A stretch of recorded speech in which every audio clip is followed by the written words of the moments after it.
Bismillahirrahmanirrahim. Assalamualaikum warahmatullahi wabarakatuh. Alhamdulillahirabbil alamin.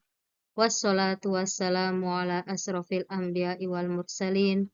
Sayyidina wa maulana Muhammadin wa ala alihi wa sahbihi ajmain amma ba'd.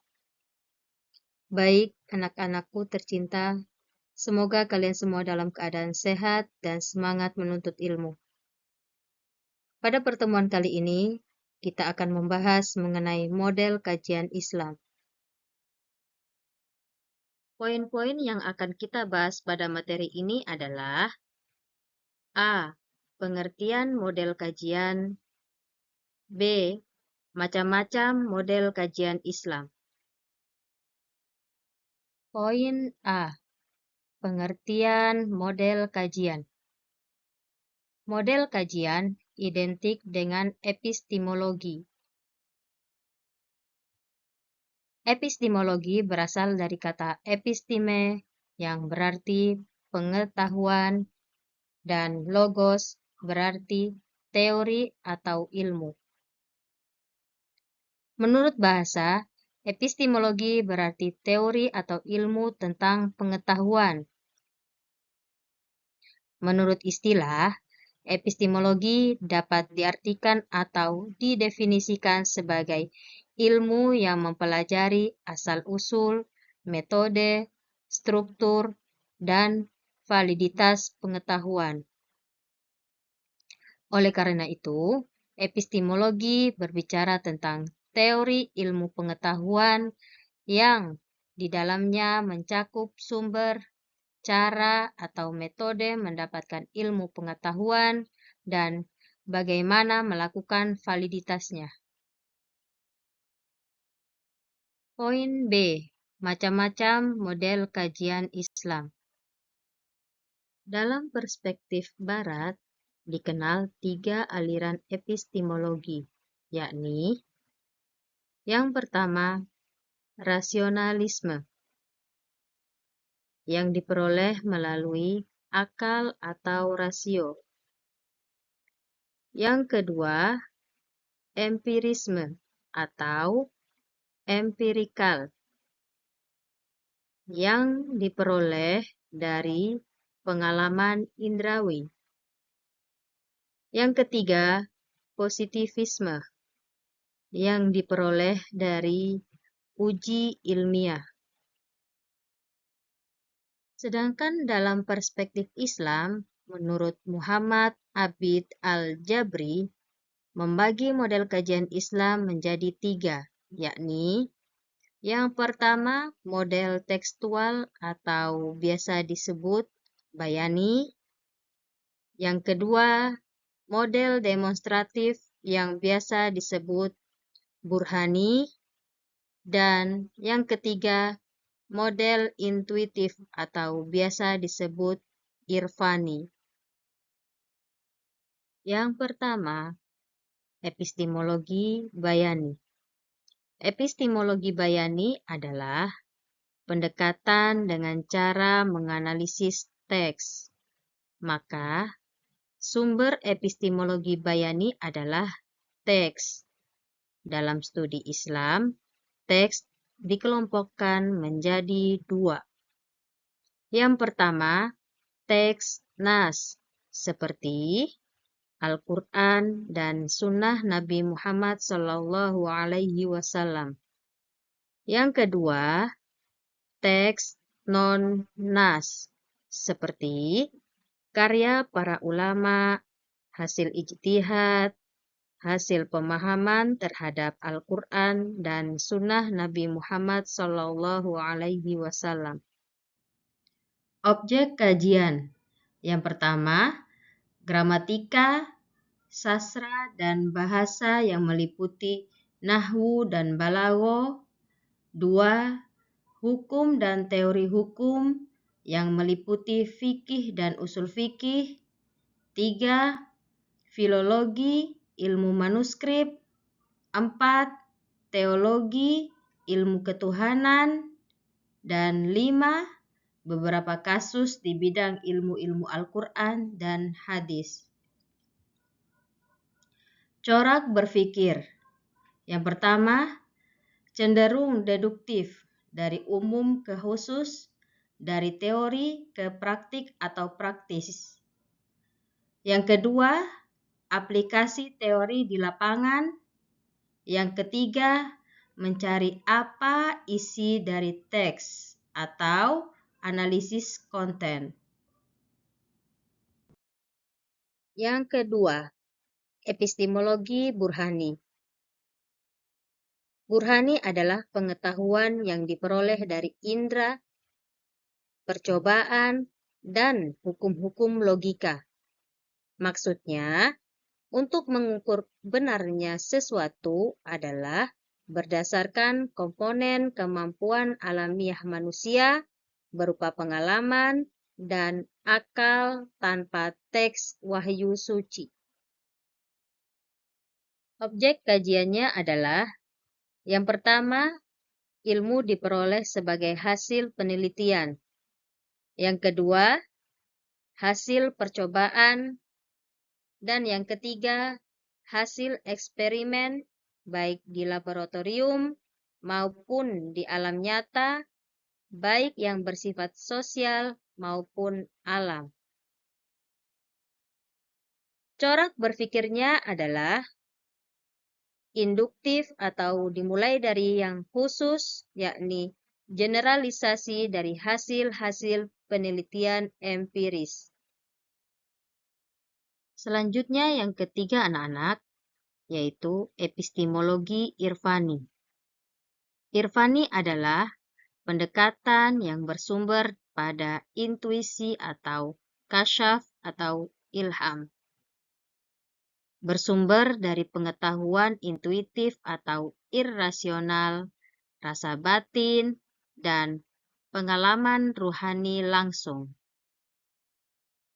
Selanjutnya, objek kajian.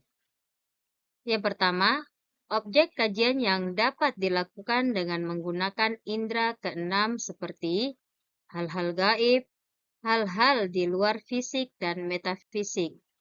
Yang kedua, objek kajian yang mungkin diketahui hanya lewat dalil nakli, nas Al-Quran, dan sunnah Nabi Muhammad SAW. Selanjutnya, untuk corak berpikir, bersifat intuitif, kontemplatif, dan transenden. Tidak mengandalkan logika rasional seperti burhani atau penalaran tekstual seperti bayani, tetapi lebih menekankan pengalaman batiniah langsung melalui penyucian hati dan pendekatan spiritual terhadap realitas. Nah, sekarang sudah tahu ya, apa itu epistemologi irfani.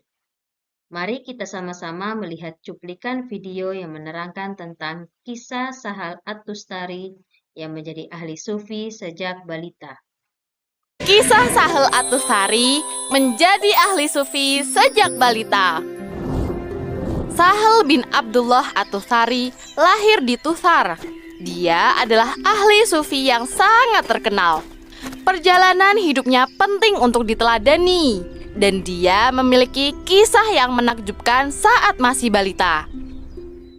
Saat itu, Sahal baru berusia 3 tahun. Di usianya yang masih belia, Sahal sudah terbiasa untuk beribadah. Tidak hanya ibadah wajib, namun ibadah sunnah juga. Hal ini dia tiru dari pamannya yang selalu bangun di tengah malam untuk melakukan sholat. Hari ini pun paman bangun lagi untuk sholat. Setelah terbangun, Sahal lalu menjalankan ibadah. Dia memanjatkan doa kepada Allah dengan khusyuk. Sejak saat itu, Sahal selalu terbangun di tengah malam untuk beribadah. Hal ini membuat pamannya merasa kagum sekaligus khawatir. Subhanallah, anak sekecil itu sudah rajin beribadah. Suatu malam, sang paman menegur keponakannya itu. Dia merasa khawatir akan kesehatan Sahel yang masih kecil. Tidurlah, nak. Engkau masih kecil. Setiap malam selalu terjaga. Kau membuat paman ini khawatir. Mendengar nasihat pamannya, Sahel justru menangis. Ada apa, Sahel? Sahel tidak bisa tidur, Paman. Mengapa?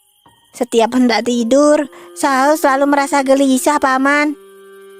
Apa yang membuatmu gelisah? Cobalah cerita kepada paman.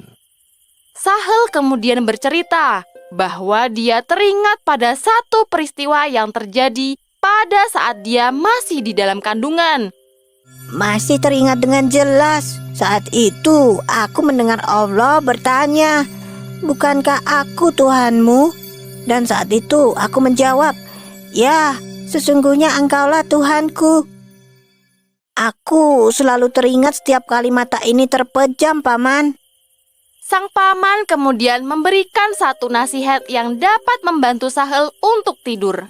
Apabila engkau merasa gelisah dalam tidur, ingatlah siapa dirimu yang sebenarnya.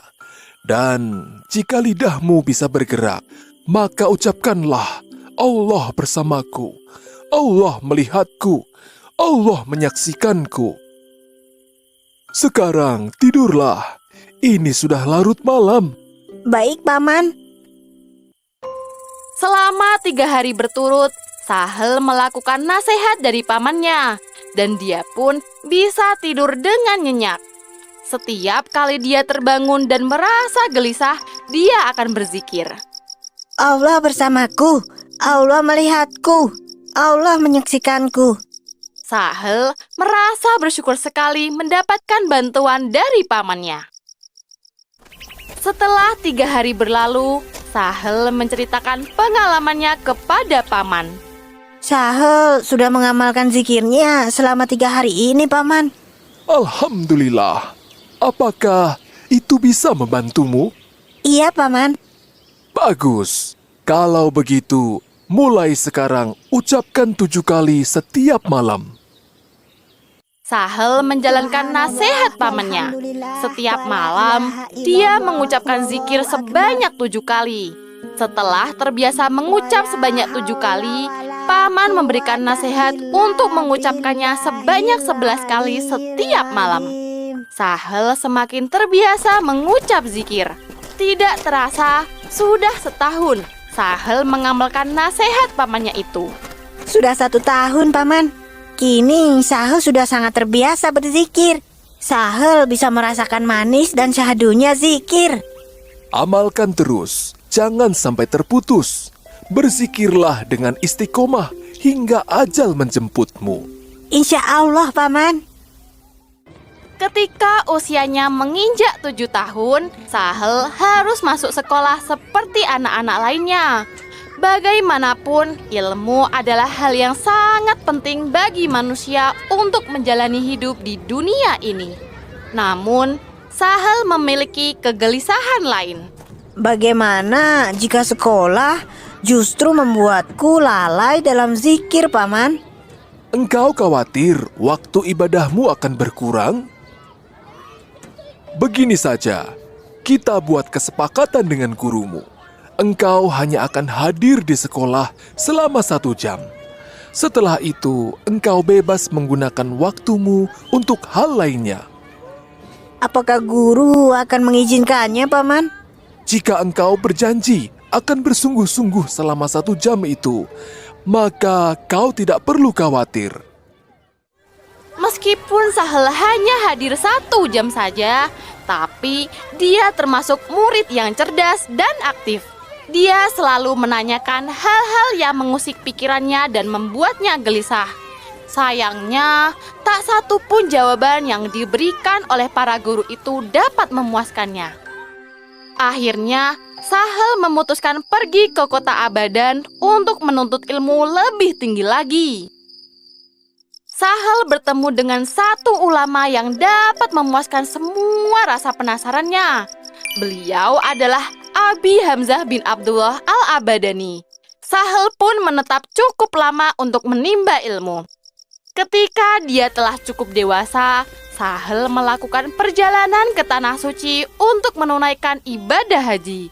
Di Mekah, Sahel bertemu dengan Dhunnun al-Misri, ulama besar dari Mesir, dan Sahel pun berguru kepadanya. Sahel menjalankan kehidupannya dengan sederhana. Saat masih kecil, dia telah terbiasa mengamalkan puasa Dhahr, yaitu puasa dengan 1 kali berbuka pada waktu sahur. Dimulai dari berbuka puasa 1 kali sehari. Kesimpulan, dari pemaparan di atas dapat disimpulkan bahwa pemikiran Barat dan Islam dalam kajian epistemologi memiliki perbedaan mendasar, namun juga memiliki titik temu yang saling melengkapi, seperti halnya yang pertama, rasionalisme dan burhani yang mengutamakan akal atau logika. Yang kedua, empirisme dan irfani yang mengutamakan pengalaman batin. Dan yang ketiga, positivisme dan bayani yang mengutamakan teks atau data objektif. Demikian perkuliahan kita hari ini. Semoga apa-apa yang kita pelajari mampu difahami dan diaplikasi di kehidupan sehari-hari. Terima kasih. Mari kita tutup perkuliahan ini dengan mengucapkan Alhamdulillahirabbil alamin. Saya akhiri. Wassalamualaikum warahmatullahi wabarakatuh.